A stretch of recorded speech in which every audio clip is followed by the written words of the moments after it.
अगर मालूम पड़े कि किसी पेशेंट को कोई कोरोनरी आर्टरी डिजीज़ है या एंजाइना है या उसको हार्ट अटैक हुआ है या उसको हार्ट फेलियर है, तो उसके लिए न्यू टेक्नोलॉजी है रिलेटिवली, इसका नाम है EECP। ये एक बहुत ही अच्छी टेक्नोलॉजी है। For the first time in the world हमने ये दिखाया, हमारा डेटा प्रेजेंट किया नेशनल CSI कॉन्फ्रेंस में और हमारी वर्ल्ड कांग्रेस में कि EECP से हम काफ़ी हद तक किसी पेशेंट को अगर एंजाइना हो तो एंजाइना के सिम्टम कम हो जाते हैं, दवाई का रिक्वायरमेंट कम हो जाता है और पेशेंट बहुत सिम्टम फ्री महसूस करता है।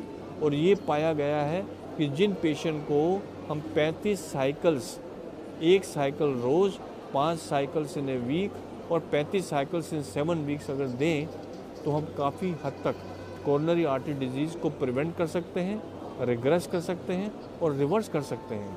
और ये देखा गया है कि बड़े बड़े बायोकेमिकल पैरामीटर्स, जिससे हम कहते हैं vascular growth factor, fibroblast growth factor, hepatocyte growth factor, ये सारे रिड्यूस हो जाते हैं। हाई सेंसिटिविटी CRP भी कम हो जाता है, ECG नॉर्मल हो जाता है।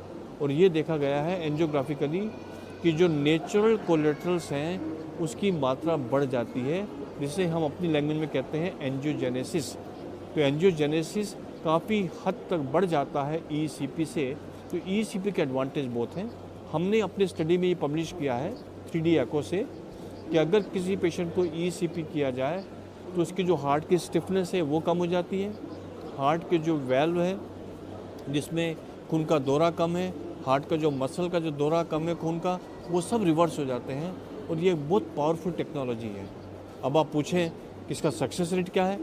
EECP का जो सक्सेस रेट है 95 to 98%, चाहे वो सिंगल वेसल डिजीज़ हो, डबल वेसल डिजीज़ हो, 3 वेसल डिजीज़ हो, after angioplasty, after bypass surgery, in patient with heart failure, microvascular coronary artery disease and diastolic heart failure. So there's a huge potential. This is a technology which is going to stay and it's going to be very very progressive. Bharatvarsh में हर patient की angioplasty, stent कराना, bypass कराना बार बार नामुमकिन है। कुछ लोग कहते हैं कि EECP is an option for no option. वो एक कंपोनेंट है, इसके अलावा बहुत अदर कंपोनेंट है। ये मेटाबॉलिक सिंड्रोम में, डायबिटीज़ में, इंडिया में सबसे ज़्यादा डायबिटीज़ है, सबसे ज़्यादा हाई कोलेस्ट्रॉल है, सबसे ज़्यादा हाई ब्लड प्रेशर है। इन सब बीमारियों से हार्ट की स्टिफनेस बढ़ जाती है। तो जहाँ भी खून का दौरा कम होता है, चाहे वो हार्ट हो, चाहे ब्रेन हो, जो एमर्जिंग इंडिकेशन है वो स्ट्रोक में है। पेशेंट माइक्रोवेस्कुलर इन्फार्क्ट हो या TIA हो जाए या पार्शियल पैरालिसिस हो जाए, उसमें इसका बड़ा रोल है। मेरी पूरी सीरीज़ है जो कि पैरालिसिस के अंदर है, उसमें हमने डॉक्यूमेंट किया है कि पैरालिसिस में इसके बहुत फ़ायदे हैं। और एक हमारा पेशेंट था जिसे मेजेंटिक एंजाइना था, जिसे हम कहते हैं एब्डोमिनल एंजाइना। उस पेशेंट के लिए हमने उसकी मेजेंट्रिक एंजियोग्राफी कराई और उसमें डॉक्यूमेंट किया कि उसके सीलियक आर्टरी में एक प्लाक था।